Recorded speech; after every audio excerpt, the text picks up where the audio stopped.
اسلام آباد اور کراچی میں جو خواتین کا مارچ نکلا،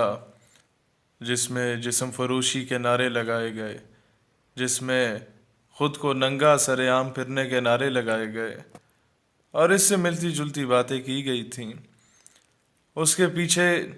لوگ حیران تھے کہ کس کا ہاتھ ہے۔ اور یہ جو 2-3 درجن خواتین نکلی تھیں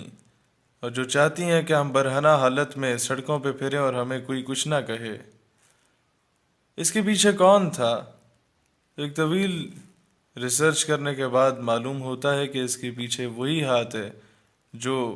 خیبر پختونخوا میں لوگوں کو ورگلانے کے لیے استعمال ہوتا رہا۔ گل علی اسماعیل جو کہ پشتون تحفظ موومنٹ کی سرگرم کارکن ہیں، مجھے اب بھی کہوں گا کہ منظور پشتین سے کوئی اختلاف نہیں ہو سکتا، وہ شاید اپنے حقوق کی جنگ لڑ رہے ہوں گے، لیکن پشتون تحفظ موومنٹ کو بیچنے والی اور اس کو اپنے مقاصد کے لیے استعمال کرنے والی یہی خاتون ہے جو بیرونی فنڈنگ لے کے پاکستان کے خلاف نعرے لگواتی ہے، افواج پاکستان کے خلاف ہمارے پختونوں کو بھی استعمال کرتی ہے۔ اسی خاتون نے یہ ریلی نکالی جس میں اینٹی اسلامک اور اینٹی اسٹیٹ سلوگنز اور وہ نعرے درج تھے ان پلے کارڈز پہ جو کہ اسلامی کلچر کے منافی ہیں۔ اور یہ وہ خاتون ہے گل علی اسماعیل جس کا باپ ایک بڑے کالج میں پشاور میں پڑھایا کرتا تھا، جسے اس کے غلط عقائد کی وجہ سے کک آؤٹ کیا گیا اس کالج سے۔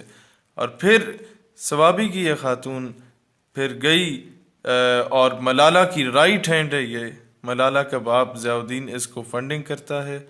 اور اس کی ساری فائنینشیل سپورٹ وہاں سے بھی ہوتی ہے۔ برطانیہ اور امریکہ کی کئی ایسی این جی اوز ہیں جو کہ ہومو سیکشولیٹی پہ کام کر رہی ہیں، جو کہ قوم لوط سے تعلق رکھنے والے کچھ لوگ ان ایکٹیویٹیز میں پائے جاتے تھے، اس کا تعلق اسی طرح کی قوم سے ہے۔ اور یہ خاتون ابورشن سینٹرز پاکستان میں کھولے ہوئے تھے، اس کے خلاف میں نے پچھلے سال ایک ویڈیو بنائی اور اس کے بارے میں آگاہ کیا قوم کو۔ تو کچھ مہینوں پہلے اس کی جو آرگنائزیشن ہے ویئر گرلز، اس پر پابندی عائد ہوئی۔ مجھ سے پہلے 1-2 بندوں نے بولا اس کے خلاف، تو ان پر کیسز کیے گئے اور ان بیچاروں کو بری طرح ذلیل و رسوا کیا گیا، ان کے موبائلز لے لیے گئے۔ اور ضیاء الدین خود جو ملالہ کا باپ تھا وہ ڈائریکٹلی انوالو ہوا، اس نے اس معاملے کو پرسنلی لیا اور ان لوگوں کو نشان عبرت بنایا جن لوگوں نے حق کی آواز اٹھائی۔ میں اب کہتا ہوں ملالہ کے باپ کو آؤ مجھے کچھ ہاتھ لگا کے دکھاؤ تو میں بتاتا ہوں کہ مردانگی کہتے کس کو ہیں۔ اور دوسری بات، پاکستان میں ایسی چیزیں کبھی بھی ایکسیپٹ نہیں کی جائیں گی جہاں پر عورت کے سر سے پردہ کھینچنے کی بات کی جائے، جہاں پر اس طرح کے فحش قسم کی عورتیں، ایسی جسم فروش قسم کی عورتیں ہماری سڑکوں پہ پائی جاتی ہوں۔ ہم کبھی پاکستان کو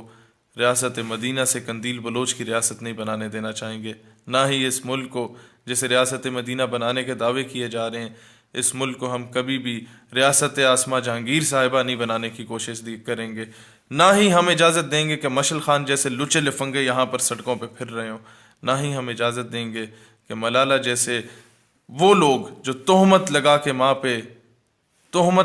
ماں پہ جو دشمن سے داد لے، ایسے سخن فروش کو مر جانا چاہیے اور ایسے جسم فروشوں کو بھی مر جانا چاہیے جو ملک کے خلاف سازشیں کر رہے ہیں۔ میں حکومت پاکستان سے کہتا ہوں کہ جب اس این جی او پہ پابندی لگی تھی تو یہ این جی او سرگرم کیوں تھی؟ کل کی مارچز میں جب آپ علماء کو بین کر سکتے ہیں ناموس رسالت اور ختم نبوت کے معاملے پر بات کرنے پر، حضور کی ناموس کا معاملہ اٹھانے پر، جب آپ لوگ ان لوگوں پہ پابندی لگا سکتے ہیں جو کشمیر میں جہاد کی بات کرتے ہیں، جو کشمیر کی آزادی کے نعرے لگاتے ہیں، تو ان فحش اور جسم فروش عورتوں کے خلاف کارروائی کیوں نہیں کی جاتی؟ عوام سے درخواست ہے کہ حکومت کو مجبور کریں ان فحش عورتوں کے خلاف کارروائی کی جائے، اور پاکستان کا جو امیج پوری دنیا میں بدنام کرنے کی کوشش کی گئی، ان عورتوں کے خلاف کارروائی کرنے سے ہی وہ امیج بحال ہو سکتا ہے۔